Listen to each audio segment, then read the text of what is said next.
খেয়াল খুশি পেজের পক্ষ থেকে সবাইকে জানাই আসসালামু আলাইকুম।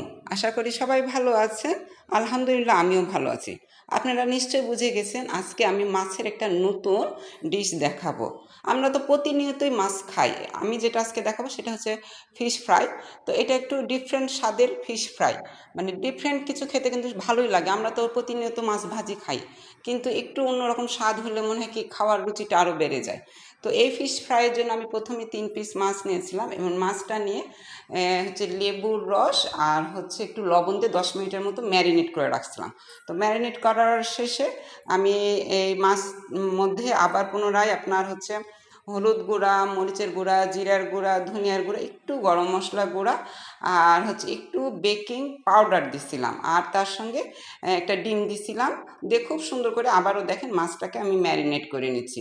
তো মাছটা যখন ম্যারিনেট করে নেওয়া হয়ে গেছে, এই পর্যায়ে আমি একটু রসুন বাটা আর রসুন বাটা থেকে একটু বেশি আদা বাটা দিয়েছি, দিয়ে আবারও মাছটাকে খুব সুন্দর করে ম্যারিনেট করে নিচ্ছি।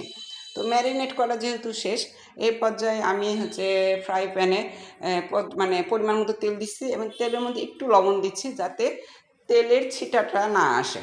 তো মানে তেলটা যখন গরম হয়ে গেছে আমি মাছগুলো দিয়ে দিচ্ছি সুন্দর করে, এবং দেওয়ার পর যে গ্রেভিটা ছিল সেটা আমি মাছের পর সুন্দর করে ছড়িয়ে দিচ্ছি যাতে সেটা মাছের সঙ্গে লেগে সুন্দরভাবে ফ্রাই হয়। তো এক পিঠ মোটামুটি আমার মাছ হয়ে গেছে, এবার আমি উল্টায় নিব। আসলে মাছের এক পিঠটা হয়ে গেলে আরেক পিঠ উল্টালে ভালো হয়, মাছ ভেঙে যাওয়ার কোনো থাকে না, আর মাছটা খুব সুন্দর হয়ে ভাজা হয়। তো আমি আরেক পিঠ উল্টায় আবার যে বাকি গ্রেভিটা ছিল ওইটা আবার মাছের উপর দিয়ে দিচ্ছি। এর ফলে মাছটা কিন্তু অনেক ক্রিস্পি হবে। তো অলরেডি আমার মাছ ভাজা কিন্তু শেষ। এই পর্যায়ে আমি মাছগুলোকে সুন্দর করে উঠায় নেব। তো মাছ উঠায় রেখে এখন যে মাছের তেলটা ছিল সেই তেলের মধ্যে আমি পেঁয়াজ কুচি আর কাঁচামরিচ দিচ্ছি, দিয়ে সুন্দর করে ভেজে নিচ্ছি। এবং এই ভাজাটা হয়ে গেলে এর মধ্যে আমি আবারও একটু আদা বাটা, একটু রসুন বাটা দিচ্ছি, এবং আদা রসুন বাটা দিয়ে আমি মানে পেঁয়াজটাকে সুন্দর করে ভুনা ভুনা করেছি। এতদিন আমরা দেখেছি যে ভুনা পেঁয়াজের মধ্যে মাছ দিয়েছি, এবার দেখবো আমরা মাছের উপর ভুনা পেঁয়াজটা ছড়িয়ে দিচ্ছি।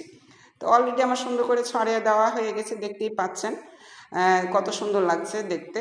তো যেহেতু মাছ এত সুন্দর করে রান্না করলাম, একটু ডেকোরেশন না করলে কেমন হয়, তো সেই জন্য আমি একটু শসা দিয়ে একটু ভিন্ন কিছু ডেকোরেশন করার চেষ্টা করছিলাম। খুবই ইজি একটা ডেকোরেশন ছিল। তো আমি যে শসাটা অ্যাকচুয়ালি নিয়েছিলাম শসাটা একটু বিচিওয়ালা ছিল, এই জন্য একটু ডেকোরেশন করতে আমার একটু কষ্টই হচ্ছিলো।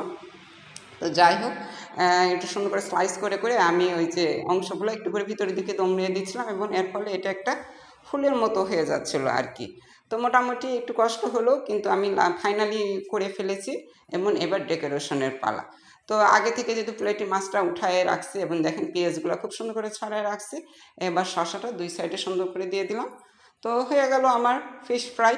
তো এরকম ভিন্ন স্বাদে ফিশ ফ্রাই খেতে গেলে কিন্তু অবশ্যই রেসিপি দেখে আপনাকে বানাতে হবে। আর সবাই সেই মানে ভালো থাকবেন, সুস্থ থাকবেন। আল্লাহ হাফেজ, বাবাই।